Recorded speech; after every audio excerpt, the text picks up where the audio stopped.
Hi, welcome back. In this video, we're going to talk about emotions. Well, there's a picture of my daughter, and guess what I feel when I see this picture? Well, great, happy, well, every possible feeling you could imagine. Emotions are feelings. Emotions are how you um, think or how you imagine, how you conceptualize your state of mind. Is the cognitive aspect of it. But the question is, are emotions more than just feelings? Again, when we say feelings, we're not just restricted to or talking only about positive feelings, in which case, for this example, in this case, I have all possible positive feelings when I see my daughter. But emotions also refer to negative feelings. The question is, are emotions just our feelings? Well, it seems like emotions doesn't only mean feelings. Emotion actually involves a lot more than just our feelings. First, there is a physiological aspect of it, where there is a change in the physiology, body physiology. Your body is aroused. There is a change in your blood pressure. There is a change in the pumping of blood from your heart. There is change in the perspiration. There is several biological changes, physiological changes that happen when you emote or when you experience an emotion. So that's one part of it.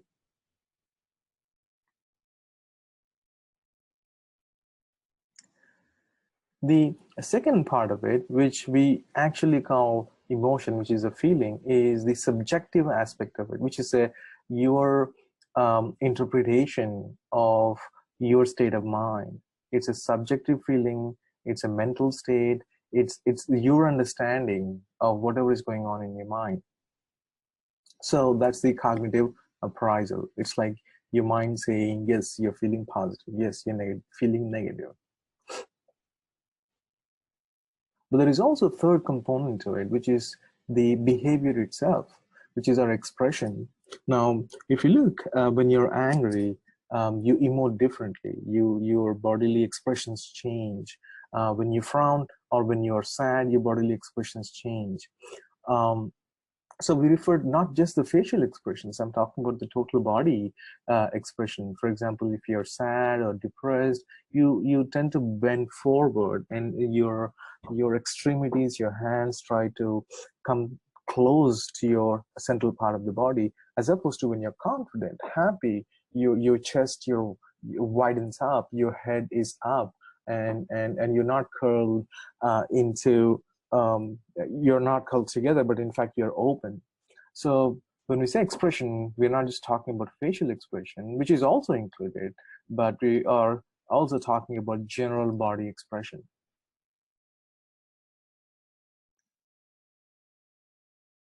So by bodily expression, we mean facial expressions, gestures, the tone of your voice, the posture of your body. These all things are included in the expressive or behavior aspect of it.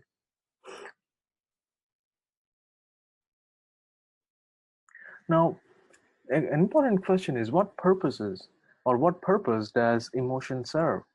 Now, there might be several explanations, but one specific to Darwin is based on Darwin's idea of evolution, is that our emotions have adaptive purposes or evolutionary purposes. In other words, we we experience these emotions because it has some survival value to it. Now, um, for example, you are in danger, you're scared. Now the way you emote your body, or the body responds when you're in that stage. For example, let's say you encountered a tiger and your body responds, your heart rate increases, your respiratory rate increases, your body prepares you to actually escape the situation. And we're talking about these bodily changes, but it's also the cognitive appraisal, which is your body, your mind is preparing. Your mind is kind of telling you that, look, there is a state here and you need to help yourself. So emotions have a survival purpose to it, according to Darwin. Um, Suppose you are a hunter and you're gathering food, right? Arousal is to hunt for food, or if there is a danger, then arousal will help you fight the danger. Then we have these emotions of aggression, which is to secure our resources. The resources could be our bodily resources, we will talk about when we talk about stress, or resources could be physical resources, where you have set aside your food, your what do you say, uh, um, your food and your animals, or whatever you have set aside as resources to survive, not just for you, but also for your family. And of course, emotions are helpful and important because it will help us store food. It would help us procure food. It will help us also maintain our species by making us be involved in sex, such like storing resources specific to food and sex. So emotions give us a medium to communicate for survival. That's the fundamental point behind the purpose here, behind Darwin's theory, is that um, by emoting, you can communicate. Now, there are several theories of emotion, and we're going to talk about these four different specific theories. And it's basically boils down to the idea of which comes first. Do you cognitively feel the emotion first, or does your body respond to the emotion first? So at a fundamental level, these theories talk about which one comes first, or which comes first. Now, according to JL, the James Lange theory, emotions follow the bodily reactions. In other words, suppose you're driving and you see a deer, your heart pounds, your hand tremble, your physiological states kick in first before you actually cognitively experience the fear. So it's physiology first, then cognitive. That's the JL theory, or the James Lange theory. Now, the Cannon-Barr theory is that emotions, which is the cognitive part of it, and your body reactions go together simultaneously. In other words, your body reacts as you actually experience, both at the same time. Two-factor model. Our emotions depend on two different set of factors. One is our actual state of arousal. In other words, our physiological changes, your heart rate, respiratory rate, your perspiration, your bodily state. The other one is the cognitive appraisal, the cognitive interpretation. So our emotion is a result of these two factors. For instance, just imagine you are actually driving, and you're are scared. Then you're driving, you're scared because probably you saw something you're not supposed to see, a deer or something, and you experience these bodily changes. You might experience, according to this theory, similar bodily changes when you are similarly excited, but maybe you're in a safer place. For example, you're playing a video game with cars. So the initial factor is the state of arousal, which is similar, according to this theory, both in a non-threatening and a threatening situation. What the second factor does, which is the cognitive interpretation, is it actually evaluates the context, the environment you are in, the source, why you are feeling these bodily states, and interprets it as a necessary thing related to a negative situation. For instance, you're driving, versus as a part of a pleasurable experience if it's a video game situation.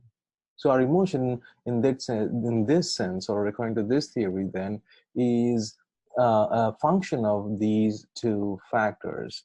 While one is the bodily state, the other one is the interpretation of the reason for the bodily state by quickly evaluating the atmosphere or the condition you're in. So a change in bodily state, then your mind looks for environmental cues, then you label it as actual subjective feeling of a threatening situation, or an actual cognitive feeling of danger versus excitement.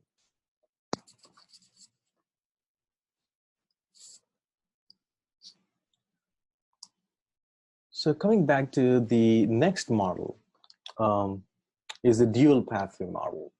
Now, according to the dual pathway model,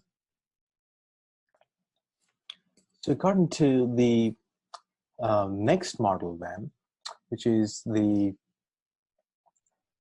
dual pathway model,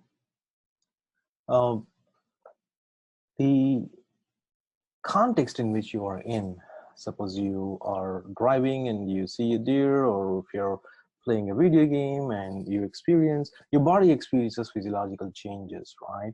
Now, before that, the sensory information, if you remember from chapter 2, the sensory information goes through your what do you say, your hindbrain, basically parts of medulla oblongata, the pons, then the midbrain, and information goes to the thalamus in the form of a crisscross of fibers called a reticular activating system. So information first goes to thalamus, and in the thalamus, from the thalamus, the information goes to two different places through two different paths, and that's why it's called dual pathway. And to talk about these two pathways, let's look at this picture. So your sensory system, or your sense organs, send information to your thalamus, and from the thalamus, the information takes two different routes. The information takes two different routes. One is called the high road, where the information goes to your cortex.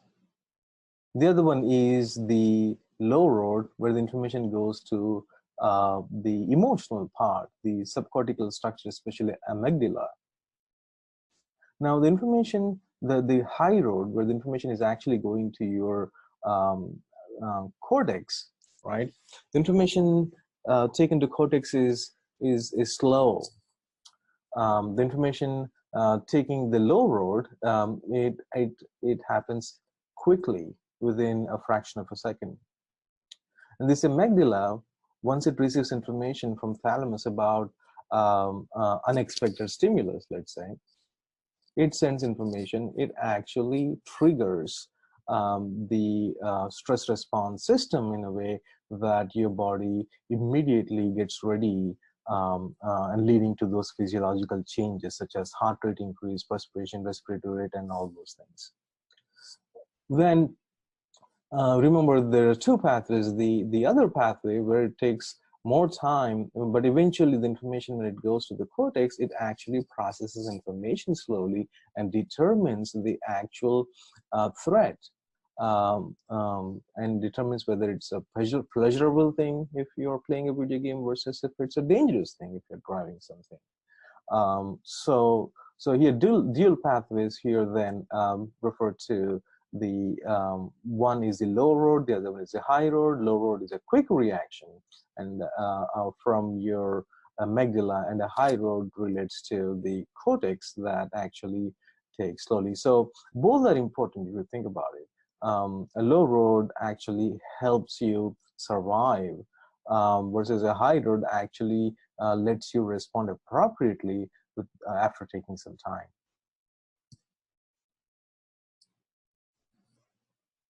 So as the picture shows here, information that reaches thalamus will take two routes. The low road is going to amygdala, and the high road is going to cortex. One is quick, which leads to a quick response, physiological changes, and the other one is a high road going to the cortex, where the information takes actually more time to actually cognitively process it.